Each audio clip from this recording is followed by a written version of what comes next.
A couple years ago, a close friend, Ashley, started a long-distance relationship with a guy, Chris. He has been really good to her, and after meeting in person a few times, they decided to move in together. I was super happy for her as she had a few bad relationships over the years and it was nice to see her in a healthy one. That joy faded the last couple months before she moved a few states over to be with him. The issue isn't her moving, but that she repeatedly joked about having a baby from Chris. At first, I accepted it as jokes, but over time I realized Ashley was serious. For context, Ashley has 2 children from a previous relationship, ages 10 and 12. Chris absolutely doesn't want kids. He told her this at the start, and any time she hinted possibly wanting more, he shot it down, saying it was a deal breaker. Now, Chris is more than willing to accept her children as her own, because he loves her, and after meeting her kids, them as well. He's accepted that they are a package deal with her, and since they are at an age where they are semi-independent, it's not an issue for him. To me, Chris is a real bro for taking on her kids without issue. Hearing Ashley say she wants a baby out of him, one way or another, bothered me to no end. It's hard enough to find a partner that treats you well and accepts children that aren't their own. To find one that does and then talk about plotting to force a baby seems gross and manipulative. Before her move, I had sat down with Ashley, trying to talk sense into her. At first she resisted, but finally it seemed she understood how shitty it would be. After I felt like she had understood, I put the issue behind me and helped support her through the hassle of moving. A few days after she left, I got a call from a mutual friend who delves into the Wiccan / metaphysical realm. She was distraught and confessed to me that shortly before Ashley's move, Ashley had come to her asking for a fertility spell. This friend didn't feel comfortable about it and refused. When pushed, she said she cast a spell for a healthy and honest relationship, but told Ashley it was for fertility. As you can imagine, I was livid. I messaged Ashley, confronting her about what I learned, and she laughed it off as she was desperate, but magic is fake anyway. So what's the harm? She then let it slip that since Chris was planning on getting a vasectomy in a few months, she had poked holes in their condoms as a last-ditch effort. At that point, I couldn't stay silent. I gathered up screenshots of all the conversations over the last few months and sent them to Chris. He understandably freaked out and kicked her out. Now, Ashley hates me because she was kicked out after a huge move and didn't have a job or money to make it back. She said I'm a terrible person for putting her and her kids out on the street.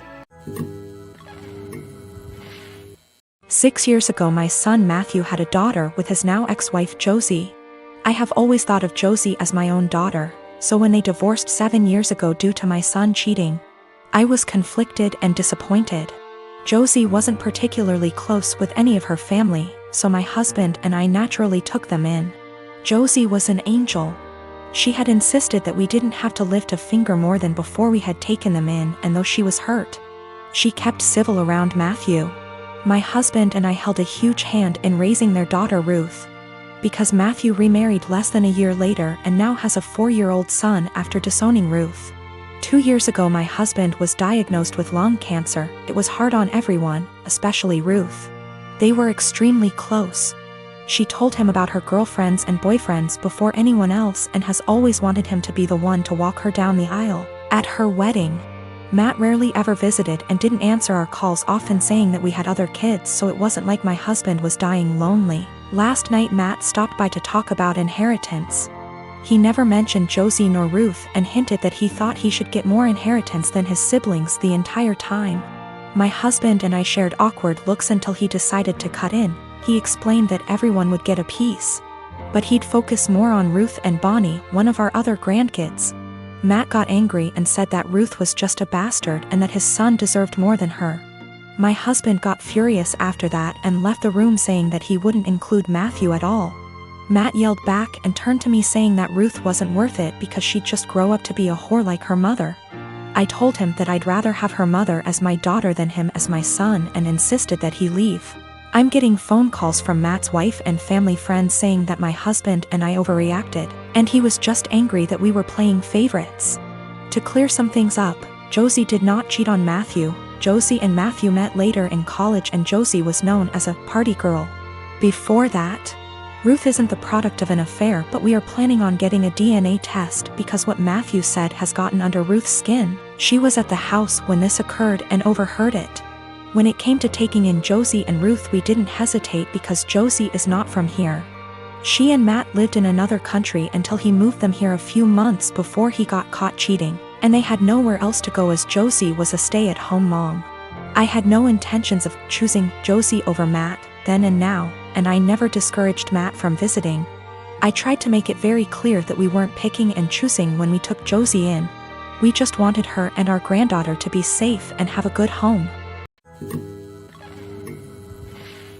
I am the oldest daughter of 4 children. I'm currently 25, second oldest is 23, third is 20, and youngest is 18. When I was 8 years old, my mom had an affair with a family friend. I, being the oldest, has remembered most of it, and my younger siblings only remember growing up with our parents co-parenting. This has put a strain on my mother's and I's relationship. She cheated on my father, who was battling cancer. She didn't even try to keep it a secret from the kids.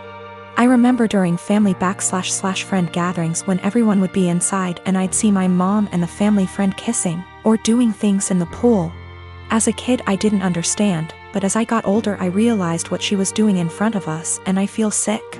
People ended up catching on to their affair years later, and my mom left my dad and started a new relationship with this family friend.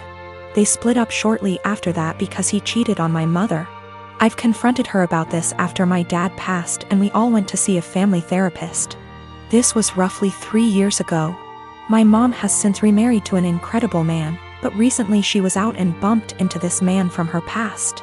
They exchanged emails and she confided in me that they have been sending emails back and forth and are planning to meet up to chat and catch up. I read the messages and it's very apparent that the guy still has feelings. While my mom is trying to make it seem like she's just catching up with an old co-worker. But I know my mother, and I know she is still slightly infatuated with this man, and flattered that he still wants her. I mean, it's been years, why else would you want to catch up? My new stepdad knows about her past, and while he doesn't agree with it, it's been years, he wasn't in her life yet. She asked me what I thought about her meeting up with him, and said something along the lines of needing closure. She asked for my honest opinion about the matter, and I told her, to be honest mom, you dealing with this guy in the past ruined yours and daddy's marriage, and you guys had 4 kids. Why you think it wouldn't ruin this one, but why don't you stop being and stop thinking with your and delete this guy's damn email? She cried, said she couldn't believe I just called her and left my house. We haven't spoken for a few days. Today, I got a call from my siblings saying I hurt my mom's feelings and whatever happened between her and daddy's marriage was between them. I disagree. I had to witness my mom cheating on my father. I watched him die in bed while she was off to God knows where with this man. She asked for my opinion, and my opinion is that she's selfish and who left my dad to die on his own, and she wants to rekindle with this man and possibly cheat on my new stepdad. 2 years ago my house burnt to the ground after being struck by lightning. Thankfully it was during the day, so our 3 kids were at school and my husband and I were at work. We lost everything, but we were safe. It took almost 11 months for the insurance to pay out. The insurance covered 1 month worth of hotel stays, but after that we were made to fend for ourselves, and the only option we had was to move in with my SIL. She tells us we can have her spare room and her office space. Since she used neither of the rooms, and her stipulations was we needed to purchase all of our own food, and pay her $100 a week. By week 3 all of that changed. She then decides we need to pay her $250 a week and we can only use 1 room. So all 5 of us were crammed into the smallest room she had, which was the size of a glorified closet space and didn't even fit a twin bed and a small dresser. So we lived out of trash bags and slept on the floor for close to $1,000 a month some months, and still had to purchase all of our own food, despite her claiming my children on her food stamps. She also had no bills outside of her land tax, $450 a year, electric and heating oil, which she hardly ever filled. So we were essentially paying her so she could do leisure activities. It was the worst 8 months of my life. 3 months ago my grandmother decided that she wanted to go to assisted living after a fall and transferred the deed of her house to me, and basically said it was mine now. It is a 5-bedroom farmhouse. My boys insist on sharing a room, so we have 2 extra bedrooms.